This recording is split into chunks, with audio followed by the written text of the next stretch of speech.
All right, everyone. Thanks for coming. My name is Aaron Falus. I'm the founder of Promotable and your host for today's Breaking Into Data event. So before we get started, just a couple of quick announcements. Um, so, Promotable, who are we? Breaking Into Data, what do we do? So you've probably heard, the phrase "data is the new oil." Businesses run on data, but what does that really mean? And we're here to help cut through the buzzwords and help you figure out what that is. So we're a learning platform to help you become the data leader in your company and do your best work now. How do we do that? We start with events like this one. We get to learn actionable takeaways and best practices from current practitioners, and then, of course, connect with a group of tech and business professionals. You guys all started with the networking earlier today. And of course, for those of you who want to learn more and dive deeper, we also offer data analytics courses. Those are designed to take your skills to the next level.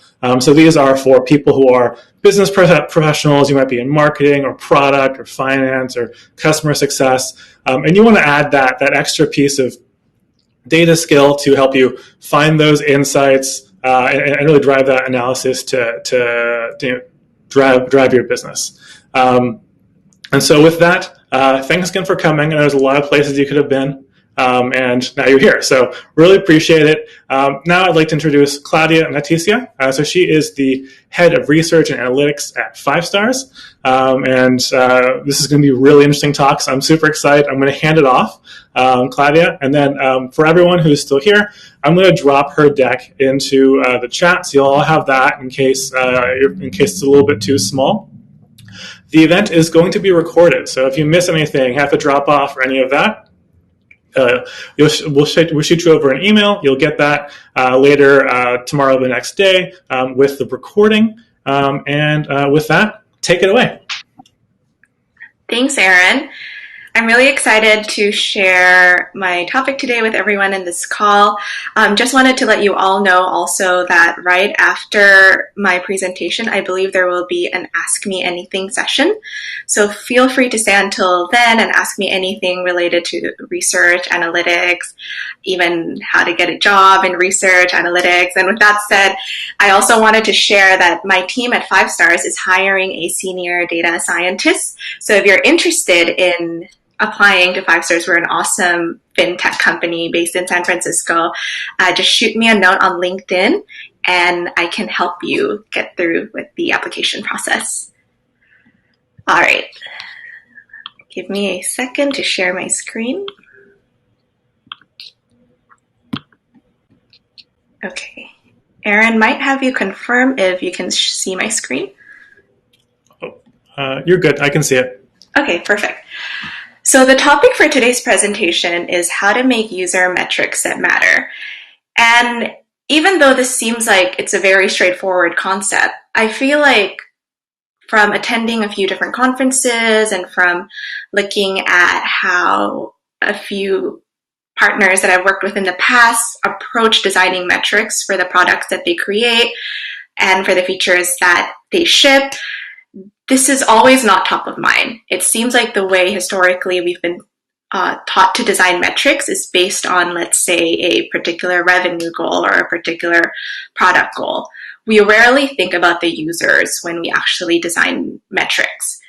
So today, my goal is to help everyone here understand how we can involve users in the designing metrics process, and why it's also really important to make users at the center of not just the products that we design, but the metrics that we measure. I'm going to start by telling a little story. So this is kind of related to why I decided to be a researcher and why I decided on this career path of research and analytics.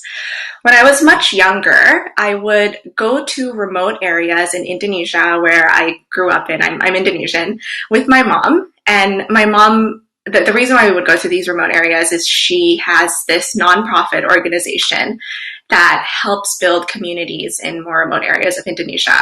And part of the way that she would do this would be to build schools, help build homes.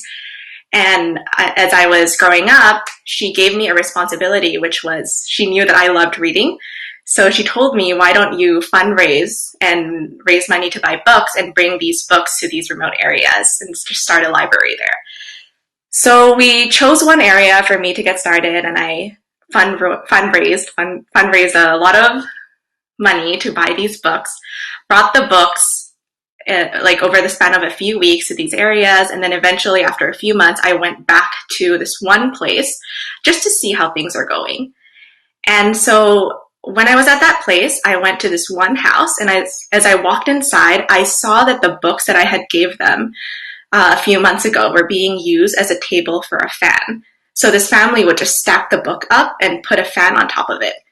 And I was a bit upset. I asked the mother who was there at that time in the house, why did you use the books for a table? Did you even use it? And did you actually read it to your kids, or did your kids read it? And she said, how are we supposed to use the books other than for a table if none of us in this house knows how to read at all? And that's when it hit me.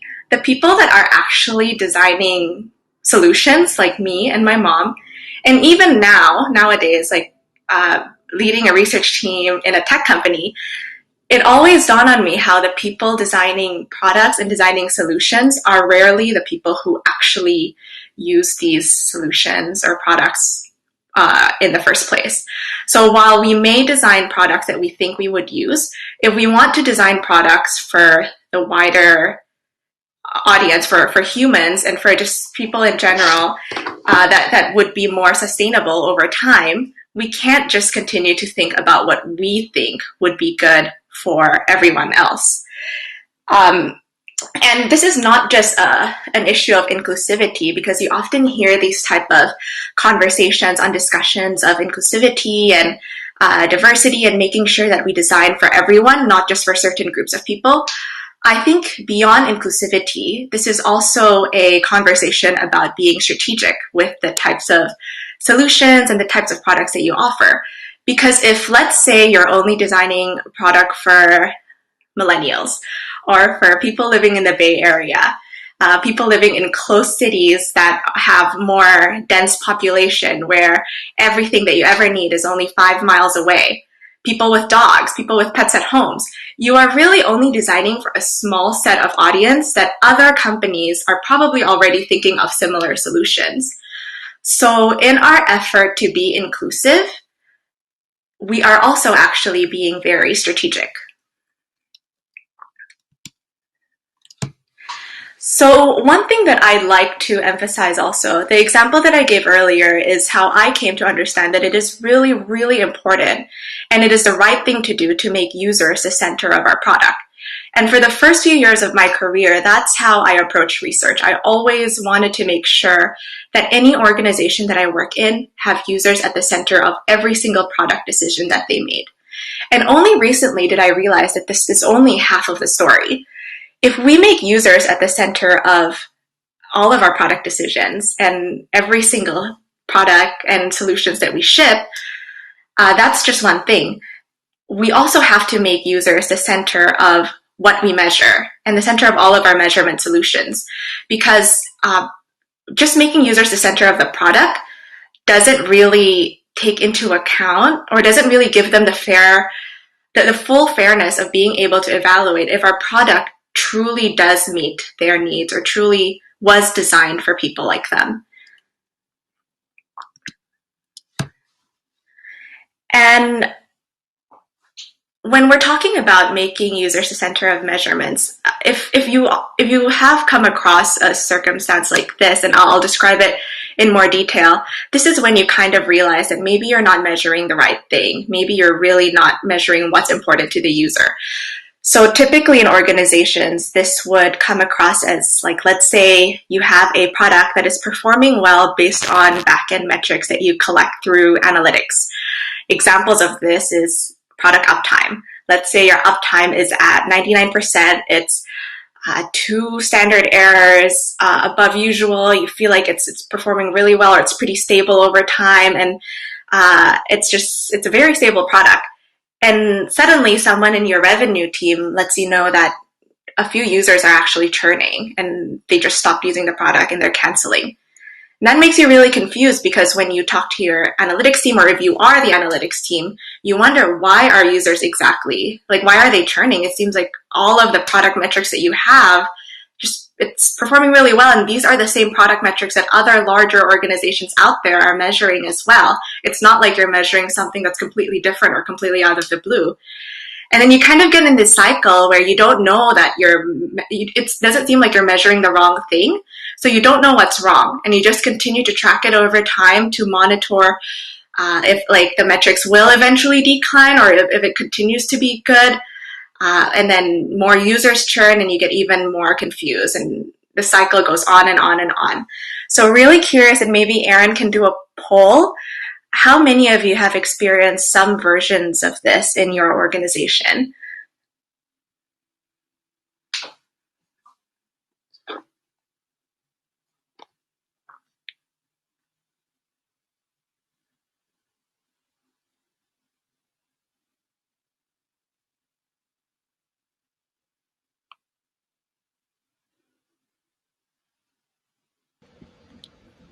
I can't really see the results of the poll. Is it still coming in? Yeah, it's still going. We've got 69% yes, 31% no.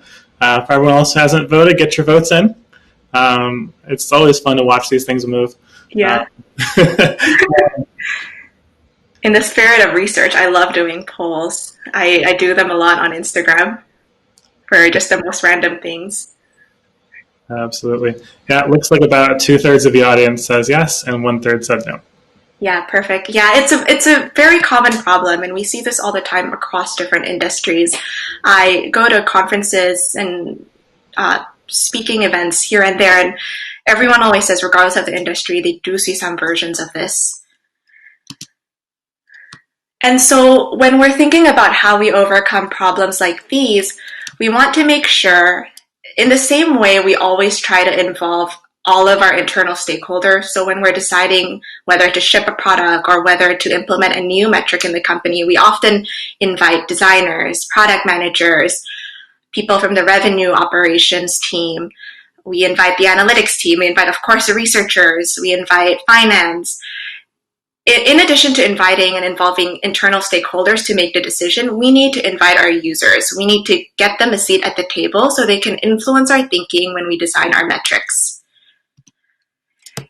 And to help us understand how, I will share a case study for how we did this at 5 stars through designing our perceived speed metric earlier this year.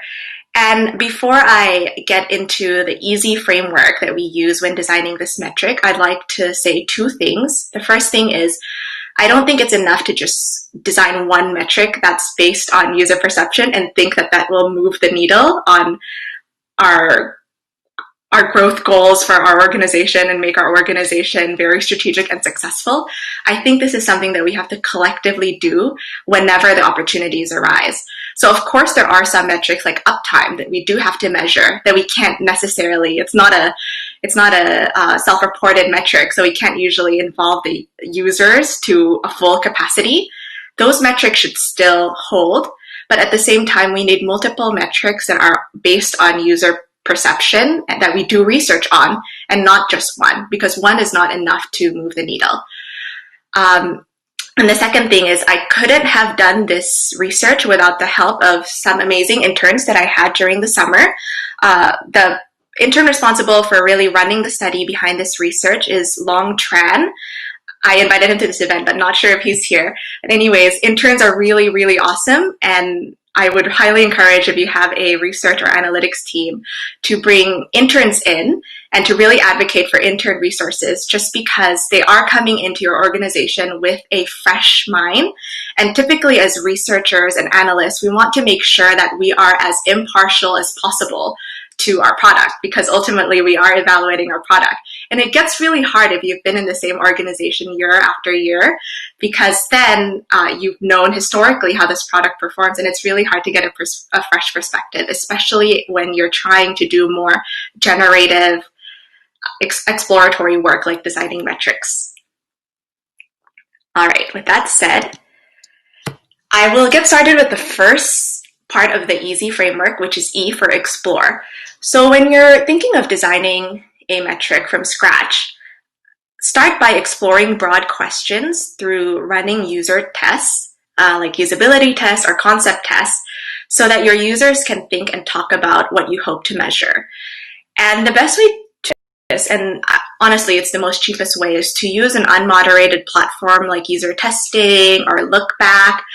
Or even if the most scrappiest way I've seen researchers do this is recruit users from Craigslist or from Facebook groups and just meet with them online on a Google Hangout or a Zoom Hangout and just ask them to talk about a particular topic and how they would evaluate a particular topic. In our case, because we were really interested in transaction speed, we were able to recruit a few different small business owners that uses different types of payments processing devices. So we talked to a few people who use Square, we talked to others who use Clover, we talked to a few people who use more of the traditional machines that you often see where it takes a really long time to get your credit card processed. We talked to those as well. And we kept the question broad where we just simply asked them, if someone were to ask you to describe the speed of your payment processor, how would you describe it? And the responses that we heard were fairly quick, slow in comparison, could be faster for me, reasonable to me. And the whole point with this explore stage is not to get as much sample as we can, because to be honest, it'll get really expensive when you're running these type of user tests and you're trying to incentivize people to participate. The point was to stop this part of the study at a point when it seems like we've reached a point of saturation, when everyone is saying similar things. And at that point, we discovered that a lot of people were talking about the speed of their payment processor in more relative terms. So if you notice, slow in comparison to something, could be faster for me. That means it could be faster compared to something. And fairly quick is fairly quick compared to something. So when we realized that there is a lot of, like the way this was being measured in the merchant's mind is through comparing it to something else, we decided that we should design a metric that is based on this idea of relativeness. That brings me to the second stage of the EASY framework, which is ask. At this point, you should already have some sort of rough metric that you want to test. And this is another step that you have to take where you use user testing or some sort of user testing platform where you build a rough draft of the metric and actually test it live or unmoderated. You just bring it up and have users talk about the metric and how they would answer this particular metric. So the way we worded our question was, how would you describe the speed of the payment processor at your store on a scale of 1 to 5? With 1 being could be much faster and 5 being just right for me. So you see how we integrated that idea of measuring this relative to something else in our metric. And we talked to a few merchants who tested this metric. They answered it by saying like 4 or 5. And we also asked them, as you were answering that, what are you thinking about? Like, how are you making these type of evaluation? Because we want to make sure that ultimately how merchants are answering this particular question is the same way that we would interpret their answer. There's so many limitations with survey research, and that's a completely separate discussion. We could have many sessions about that. There's even classes on how to do better surveys. And one of the biggest limitations of survey research is the way people answer the survey question isn't exactly how you would interpret it. You'd create charts after, but it's not the same mindset that people took when they're answering the question. This step, although it may add some time to your research design process, helps mitigate that misalignment. And then almost finally, survey. Survey is the S in the third step in the EASY framework. So this is when you start collecting your data for the first time using this particular metric. So ultimately, we updated our metric a little bit. We changed the wording and the scale by a little bit, and we started collecting our data. And what people often forget during this stage is they think that the metric is done, it's already validated, we tested it with a few users, so it's fine to just completely send it out, and report on the results. I would use this step also as a learning opportunity. So in addition to collecting this data in an isolated study, and by isolated I mean I wouldn't use, if this is a completely new metric, I wouldn't tack it onto another larger survey you're running, or I wouldn't immediately run it as part of a wider outreach where you implement it for, like, let's say a every 90-day survey. Like, I wouldn't do that right away. I would use the survey stage as more of a pilot study where you're collecting the data and you're also asking users why they're answering this particular question their particular way. And that why aspect is really important because it helps users understand that it helps us understand if users are interpreting the metric correctly at a larger scale.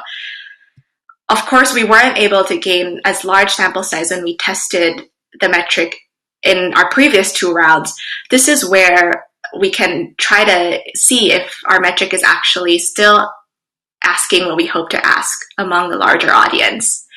And so I would use the survey stage as more of the pilot study. And then if everything goes well, then you can start strategizing how you would use this at a larger scale, whether you want to do a more routine every 90-day measurement, whether this is a every month measurement, or maybe you want this to trigger if a user stops using your product after 60 days, this triggers.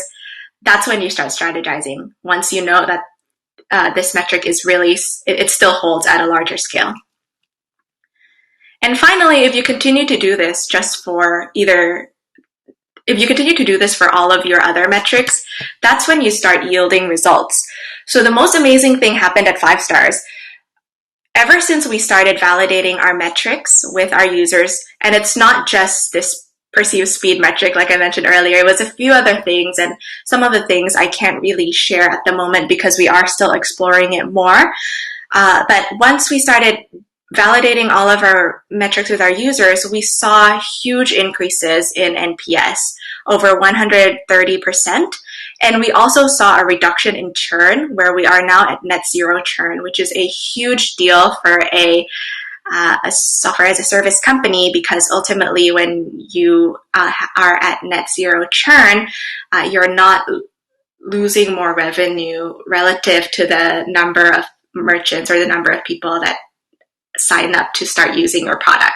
And that really protected our organization during a uncertain time like COVID, because ultimately with COVID, I can't tell you the number of old colleagues who called me and asked me if 5 stars is doing well, because ultimately our main users are small business owners, and we know unfortunately how small businesses were affected during this time.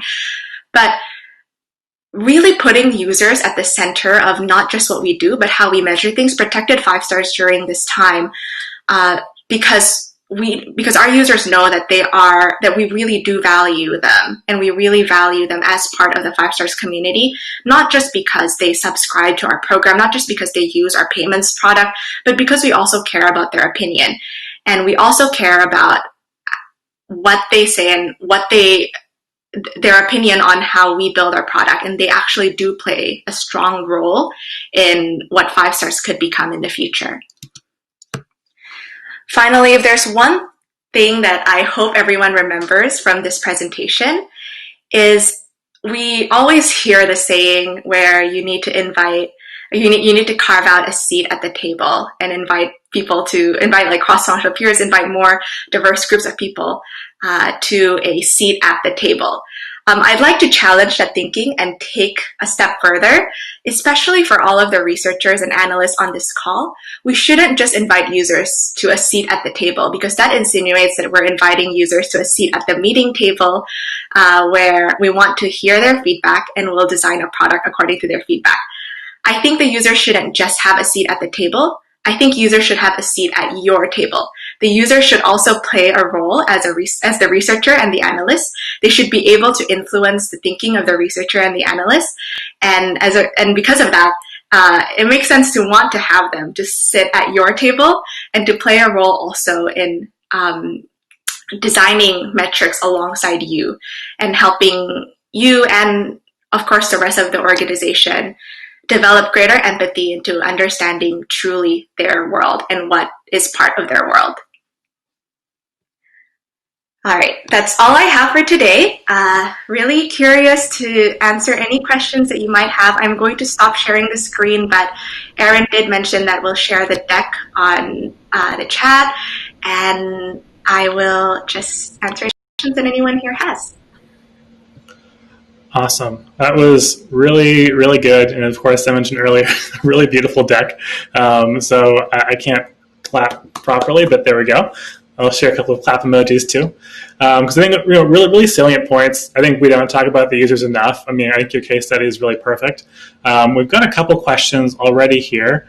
For folks, excellent. Everyone's throwing them in the question section. So I'll invite you guys and ladies up to the stage as well. So you'll see actually, maybe you need to, if you want to join the stage, you guys actually have to raise your hand for those of you who ask questions. Otherwise, we're going to start with, Bonnie just quickly asked, what does 5 stars do? You went over it a little bit, but I figure this is a good opportunity as any to talk about what you do and remind everyone that you guys are hiring.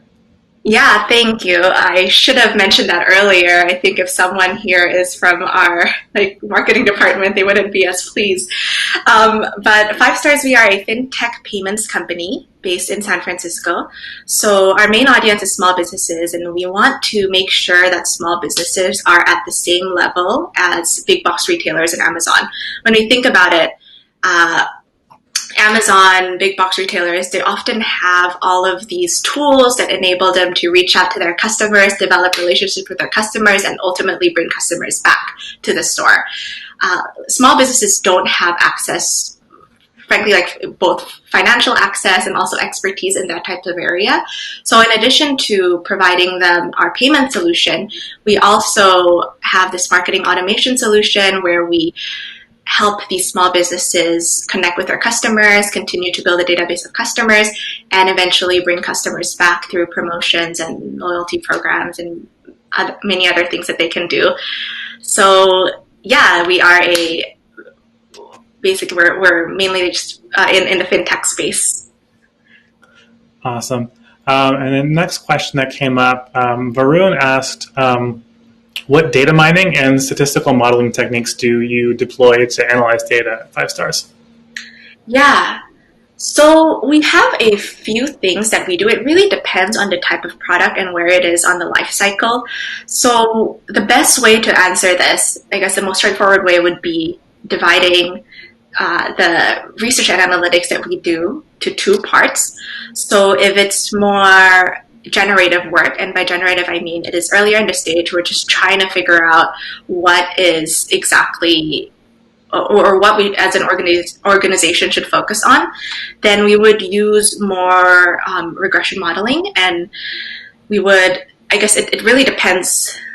It depends on, again, what we're measuring. We may use some sort of ridge regression or logistic modeling to determine what categories are exactly drivers behind certain metrics that we want to see. So we do a lot of that earlier on in the quarter as we're trying to figure out what we should focus on. And once we have a product and we ship it out, it's more straightforward where we do experimental methods on the analytics side, like A/B tests. We might do a before and after, pre and post analysis. And from the research point, of course, it's pretty similar also. We may run more concept tests and personas, building marketing segmentation studies and clustering, that type of stuff for evaluative research earlier on. And once we ship something out, then it's more surveys. Awesome. Next, we've got, where did it go? Thesa asked a question, and I'm sorry if I just butchered your name. If you'd like to raise your hand and come to the stage, I'd love to invite you to tell me how to pronounce it properly. But she did ask, what kinds of questions can she ask her users? And specifically, if I'm understanding your question correctly, really trying to avoid creating a survey that, avoiding a push-pull or avoiding something that might influence the answer so that what you're getting is incorrect data. Yeah. So there are 2 ways to do this in terms of asking questions, the best advice is to not to come in when you're writing the survey, to come to writing the survey assuming that you don't know anything about this product. So take the mindset that you are trying to learn more about this product. It's as if like you are a student in a class and you're trying to ask the professor or the teacher earlier on during the class everything about that class. Like let's say it's a macroecon class and you know nothing about macroecon. So you're coming in that day and the professor is just telling you like, you need to relax. You have an entire semester to learn this topic, but you don't want to wait for the entire semester. So you want to ask everything during that particular day. That's usually the approach I take with designing a survey, and that helps me make my questions very broad, where it's more so I'm interested in learning about you instead of I'm trying to validate these attributes. And that relates to the kind of like the sub bullet under that point, which is very rarely do we ask survey questions where we're trying to validate if people feel a certain way. Like let's say, how do you feel about this particular product? And then it's, I love it, I like it, I somewhat like it, or even better, an even better example is actually, how do you feel about, what are some of the words that describe this product? And then we would include all of the words in. That is usually quite leading because ultimately you're putting words in the user's mouth. So to mitigate that, I would actually, prior to that, if you do need to ask those questions for like branding purposes, like let's say it's something that your PR team wants to include on an article, and that's a separate issue because usually stuff that are included in PR articles, they may not necessarily be real research, but they are important for your organization. I would keep that question in, but prior to that, ask more of an open-ended question where now that you look at this product, what are the first few thoughts that come to your head? And that's the question. The answers from that are the ones that will be most helpful for the research team because ultimately that's the most pure answer that we have. And the second advice I have for that, it's not more so the question, but it's also how you structured the survey. And I see people often forget that the way you structure questions in a survey is really important because you want to make sure that you ask the questions that don't influence other questions later, and then the questions that might influence other questions. Sorry, I got it mixed up, but you want to ask the questions that are not leading earlier, and then the questions that are leading later. So if you have a question about evaluating your company and how your company has done in the past, and this is usually like, let's say your company designed 10 different features that all of the users use, and you want to list out that feature and ask a satisfaction rating. You should do that way later after you ask your NPS question. Because if you ask the satisfaction question and you list out all of the products earlier before NPS, people are going to start remembering all of the other products that you shipped that year, and that's going to influence how they answer the NPS question. If they forget about 5 of the products that you use or that you shipped, then maybe they'll give you a lower NPS, but because you reminded them of it, then they're going to give you a higher NPS and it's going to be misleading. So it's very important to just know how to structure your survey properly. That's actually super interesting. Thinking about all the bad surveys I've written and how we've led people along. So we have Ali asked, thanks for the presentation. Are there specific tools and platforms that you recommend using for your easy approach? Yeah, that's a really great question. So I'm going to divide my answer into 2 platforms where if you are a very scrappy research team of one and it's really hard to get budget, use this. And then if you have proven that you have budget, use these other stuff. So if you are really scrappy, you do have to do a lot of the heavy lifting. And my advice there is at that stage, I'd rather use Google Hangouts or Zoom to run your tests. And this means that you'd have to do it moderated. So you'd have to be asking questions. People can't pre-upload videos. But at the same time, it would be more helpful for you to use whatever funds you have as incentives because when you recruit people to participate in these studies, you do have to incentivize them so you get the results faster. I'd rather reserve the budget for that. That's the most important thing I feel like not a lot of researchers talk about. And once you have a little bit of budget, some of the best platforms that I've used include user testing. I've used Lookback in a past role. That's also really helpful. And these are all video testing platforms where you can ask your users a few questions and they'll pre-record your content and you can analyze the videos as they go along. So those are two really helpful user testing softwares. Awesome. We've got a question from Miroslav in the Netherlands. So thank you. I'm sure you're your first European client or person here. And actually, it's a really good question because it speaks to the first thing that you talked about having your data looking good, but then things aren't working, right? So he asks, how do you approach a situation when the data analytics team tells you that according to them, according to their data, there is no problem with the product, but you're encountering issues through user testing?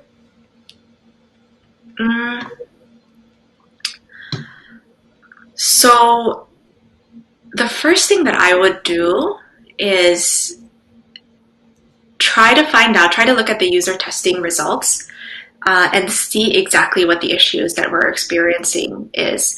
And typically the issues that we experience on more user research explains the why behind the what.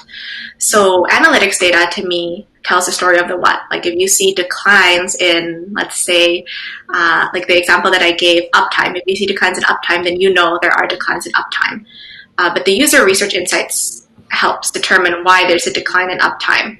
Maybe there's just Wi-Fi outages on certain ISPs, and we know that those ISPs aren't the best for our product because their Wi-Fi, the Wi-Fi that the ISP can accommodate isn't as strong as what our product needs.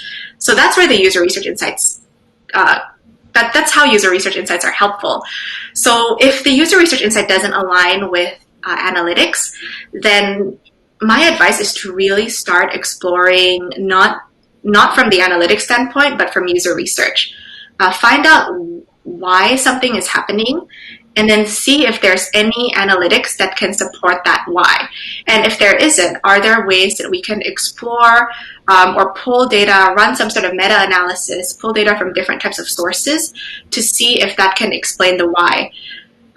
This is why in general also when you're conducting research from scratch on any type of product, you want to start with more of the open-ended generative research compared to start looking at analytics. Because looking at data that already exists limits you to what we already know.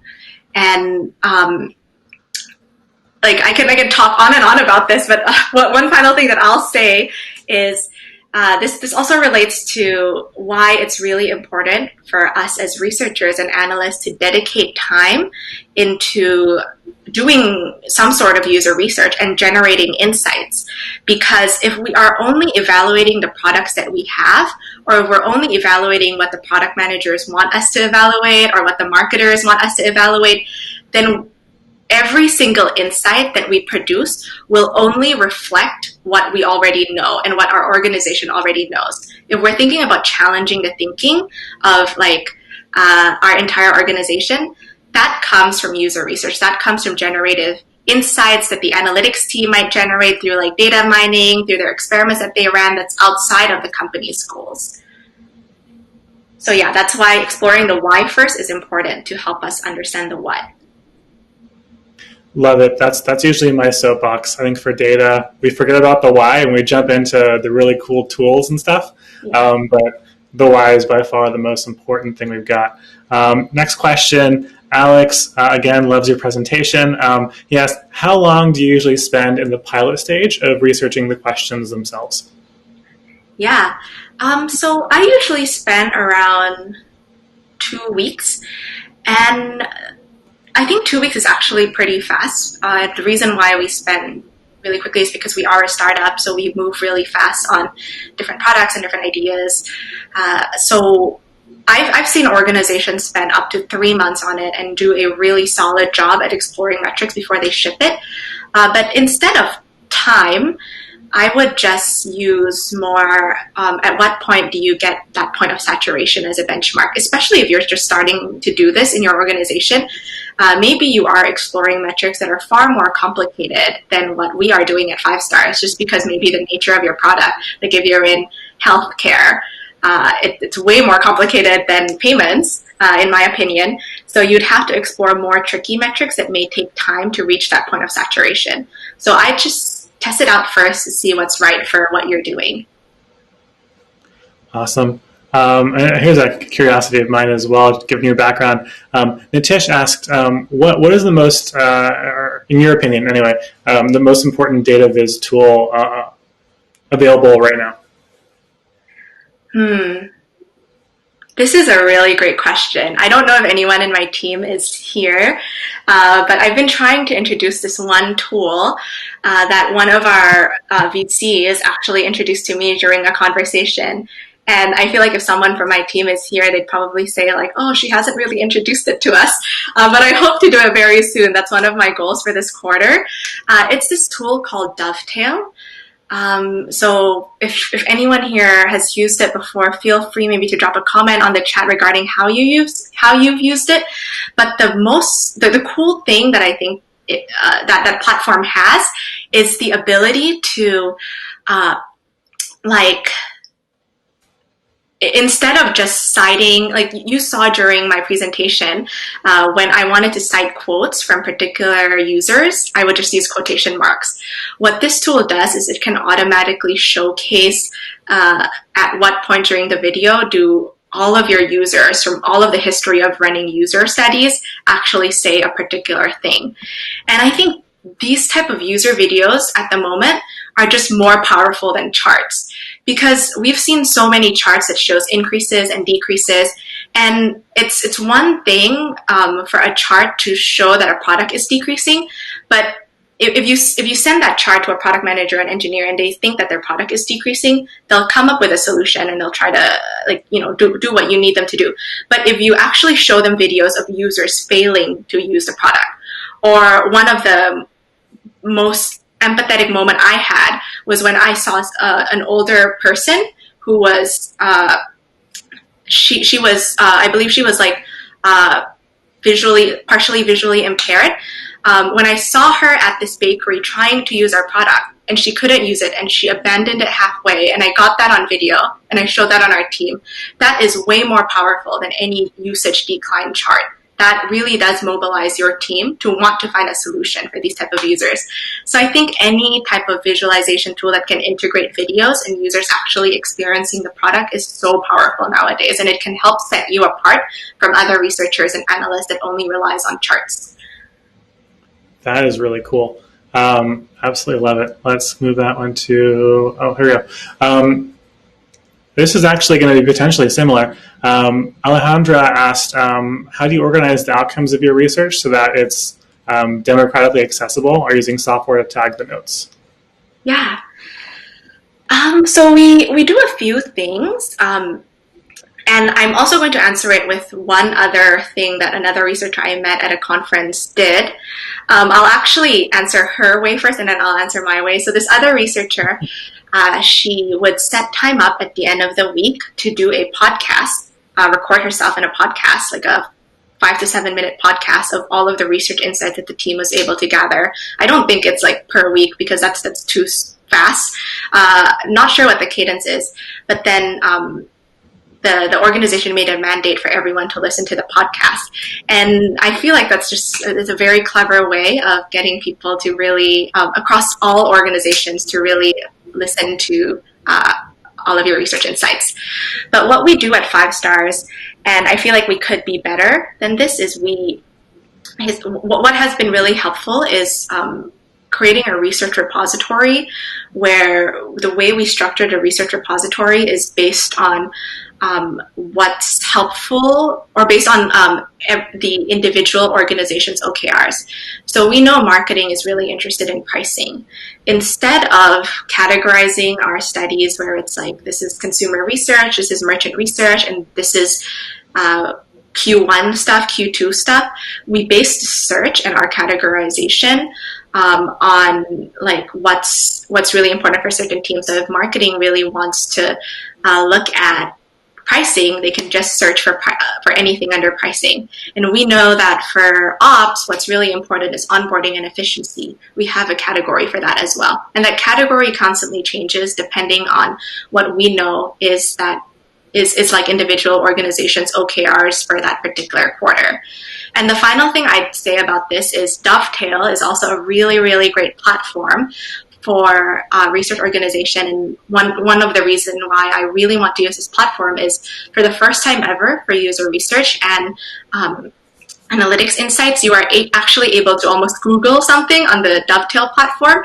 And when you, let's say, Google uptime, all videos, all charts, all like recorded, transcribed phone calls regarding uptime that was ever mentioned in the history of you using Dovetail, I guess, will appear on that search.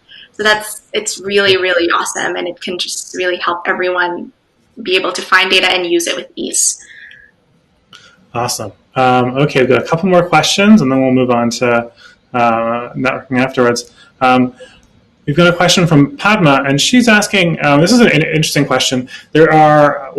Imagine you've already started your survey, you might be midway through.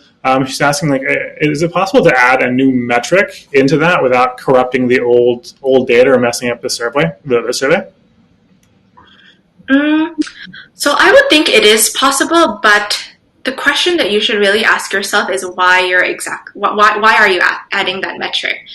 I wouldn't recommend it, and I wouldn't actually do it if you are adding the metric because you saw something wrong or you saw something that popped up during the survey and you feel like adding this metric could help steer the survey results into a particular way.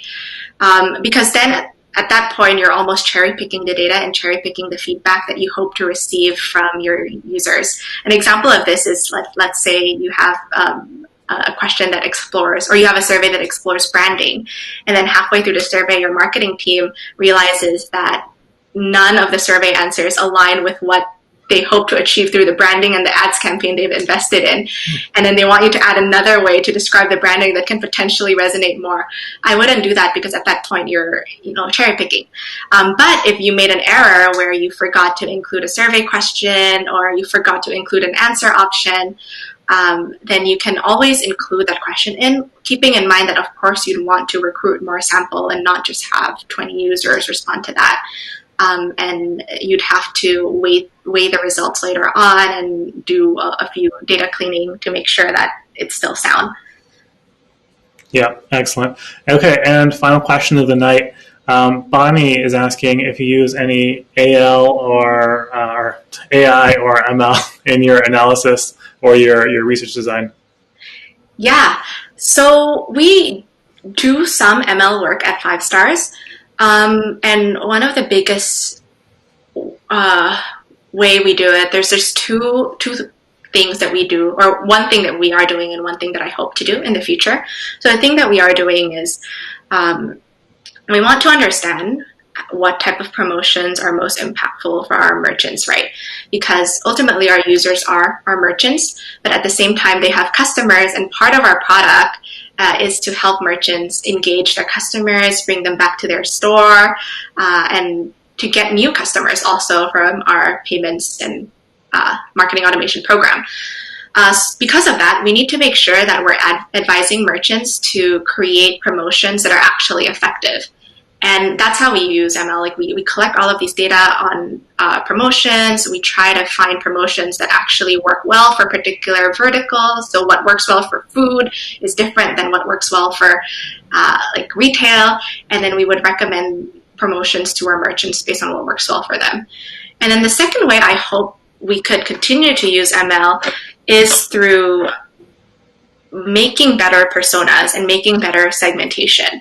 So there's a tension in the industry between what a persona is and what segmentation is. Marketers do segmentation studies to find out the different types of users they should target. And at the same time, design and research, we create user personas because we want our team to develop greater empathy and create products that resonate with these people. And it's easier if you kind of know, you have these personas where you can talk about this user as if they're your friend.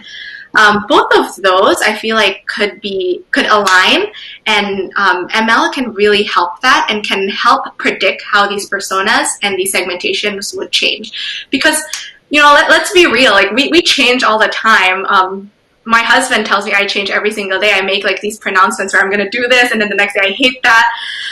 So we can't just continue to work with these type of static personas and static segmentation.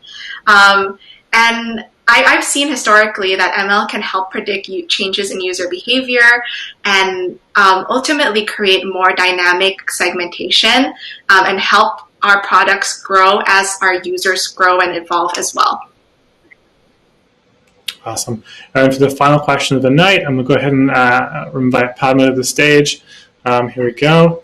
Hi, Padma. Hi. That was a good presentation, and it was nice to watch that.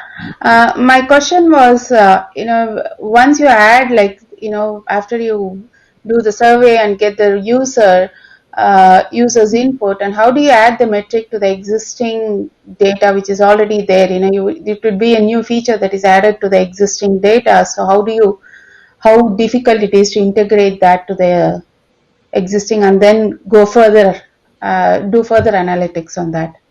Yeah, that is a huge challenge, and that's why it's something that we need to have commitment from, let's say, data engineering on earlier, especially because the approach would be two ways. Of course, as you do more and more of these, the data engineering organization and your entire organization will learn on how to design tables that are more flexible, where if you were to add new metrics, it can be integrated easier. But for the first few times, if you're doing things like this, expect a lot of pushback because it requires a lot of work to, one, integrate these insights into pre-existing tables and continue to monitor how it comes in. That's a huge pushback that you'll get from cross-functional partners. And then the second thing that makes it hard is also the cadence. So with all of the communications and all of the measurement that's going on in your organization, adding another metric would either mean you will need to sunset another metric, or you're adding another metric, another means of communication to your customer, and then your customer eventually gets surveyed too many times, or they get monitored in too many ways, and some metrics may cannibalize other metrics, and it just gets too confusing. Mm-hmm. So this is why my biggest advice for you, Padma, is to just make sure that you have just these type of cross-functional discussions earlier on, so you can predict how long it'll take and to what capacity do you think you'll be able to ask the metric a certain way. And sometimes maybe there's pushback from data engineering because it doesn't seem like they could integrate this in the way that you need to. And then that's a trade-off that you need to make with the user experience, because if it's completely a technical limitation where you can't at the moment integrate that particular metric, then maybe let's run a follow-up study where we alter the metric a little bit to see if the way that we can integrate it, does it still resonate with the users? Okay. Yeah. Awesome. Something like that. Cool. Well, really good answer. Totally agree. Thanks so much for joining. I think everyone really loved the presentation. I mean, I think every question started out with, this is an amazing presentation. So I just wanted to point that out there and hand up some, here we go, let's clap. So I'd like to invite everyone now to join for networking afterwards. We have speed networking. We also have tables you can join. I will be there as well. I'm going to drop my LinkedIn in the chat here for anyone who wants to, so that's the questions area. Anyone who wants to connect, feel free to reach out. Claudia is already on there. I'll be sending that out in an email again as well, and the deck is there too. So feel free to come by and join. Last final announcements. Next week, we have another event coming up with the head of analytics at Kin Insurance. We'll be talking about starting your analytics organization from scratch. The week after that, we have a director of analytics from Marriott talking about metrics that matter. So clearly metrics is the theme for January, but it's one of those things that never really goes away, and getting that right, getting that question right is really the thing that makes the difference between, of course, getting good data, but also wasting a lot of money and time and having to start from scratch. And last thing, for anyone who's interested in diving deeper and taking one of our classes, our next data analytics class starts February 3rd. They're all taught by people just like Claudia. All expert practitioners, current practitioners. We go through things like SQL and Tableau, a little bit of Python. So you're really able to ask the question, collect the data, and most importantly, deliver those insights. With that, we're going to end the session here and head out into the lounge. And I'd love to continue the conversation there. Thanks so much for attending, everyone. I hope to see you next time. Thanks, everyone.